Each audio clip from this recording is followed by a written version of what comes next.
they want to do, change the laws of the world. Sure. So all this interpretation that we had in the West about, what is this about changing the laws? They think it's the cosmos or this. No, it's simply what it says.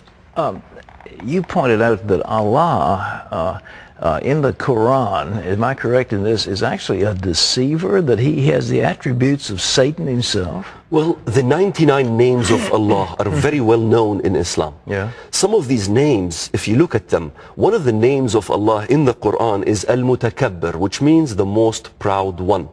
When I read the Bible as a Muslim, and I saw the most proud one in the Bible was Satan, or Al-Mumit, the one who causes death. Exactly. Well, I'm just writing a book. I've just finished one on humility, and the truth is the root sin of the world is pride. Yeah, I will exalt myself upon the throne of God. And that's the problems where Muslims cannot see the truth from the Bible. But the one that they say is Allah is the most proud one? The most. We say Al-Mutakabbir. Yeah. It's the L, like the Elohim.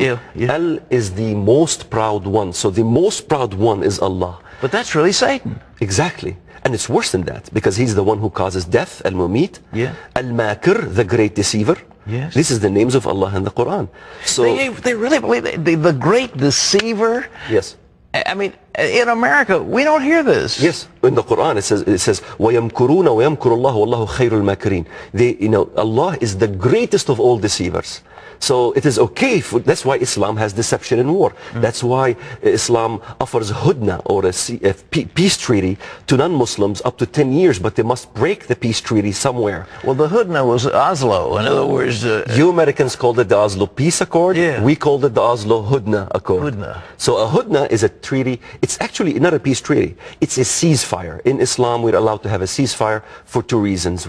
Reason number one, to gain concessions. Yes. Reason number two, to deceive the enemy and destroy them in the end.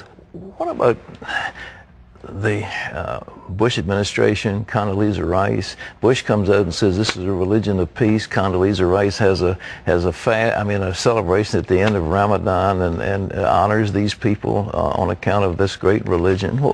Are they deceived? It's a deception. I mean, CARE, Council of American Islamic Relations, they say we condemn terrorism. We condemn terrorism. Well, what we need to do as Americans is to say, wait a minute, condemning a terrorism is not a verb, it's an act.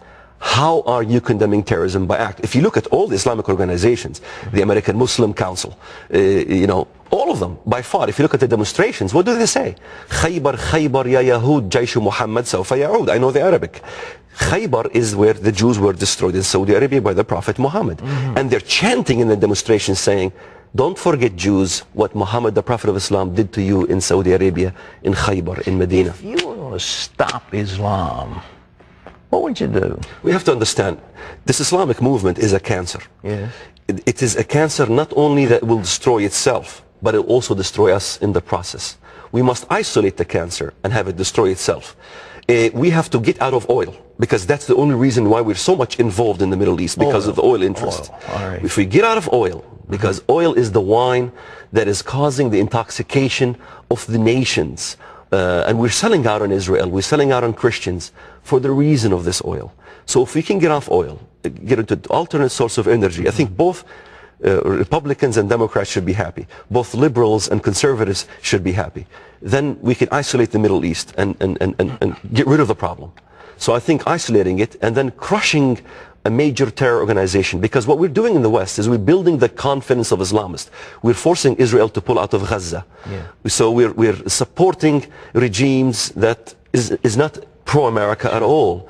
And so building the confidence is what we have done in the past. Even in Afghanistan, we aided the Mujahideen against the communists. That was, in a way, a mistake. The CIA funded the Mujahideen. That's right. Yeah. And when they defeated Russia, guess what? Now they can defeat America.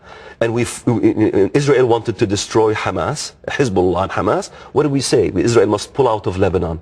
So we twisted Israel's arm to pull out of Lebanon. That built more confidence and more confidence. It's just like the stock market. And democratic elections, too. We want to have, I remember the Bush saying, oh, we've had a democratic election in the West Bank, and Hamas won. Hamas won. In fact, 113,000 Arabs in the Middle East were asked the question, do you prefer Hamas or the PLO? Pat, 73.2% chose Hamas over the PLO.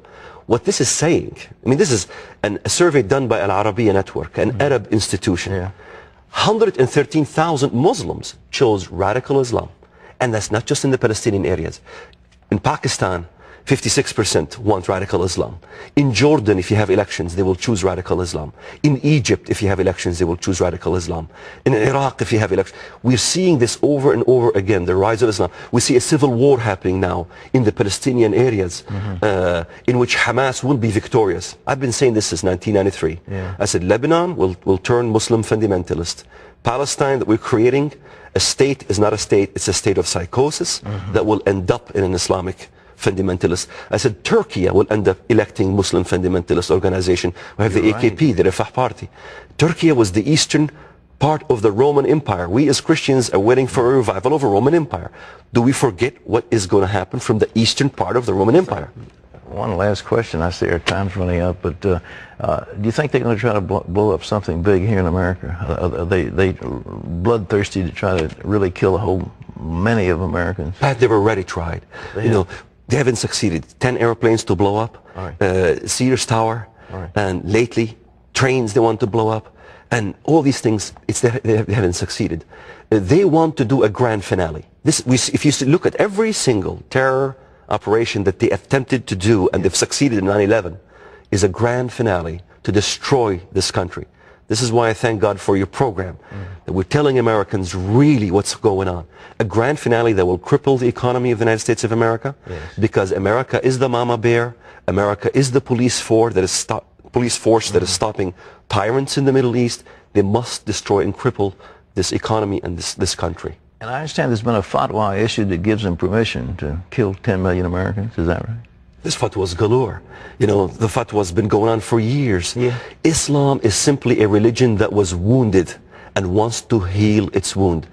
The Westerners don't understand. The reason they hate us so much, they hate the West so much, is because we have dismantled the caliphate. The caliphate that was in Turkey, in the Ottoman Empire. They want to revive the caliphate. This is the whole call for reviving the caliphate. It is a wounded beast that wants to heal its wound and rise again to dominate, as in the glory days when Islam dominated the East. That's what it wants to do. It has nothing to do with Israel. It has nothing to do with poverty. It uses poverty just to say America is at fault. Zionist conspiracies and all these things. Well, you're fascinating. I know we've got to move on to you other guests, but it's why we want to kill you. You ought to read it, folks. Everybody in this audience ought to read this, and I wish the people who made policy in Washington, D.C. would read it. It's available in bookstores everywhere. Why we want to kill you. And Waleed, it's a pleasure to have you back with us. I'd love to see you again. God bless you.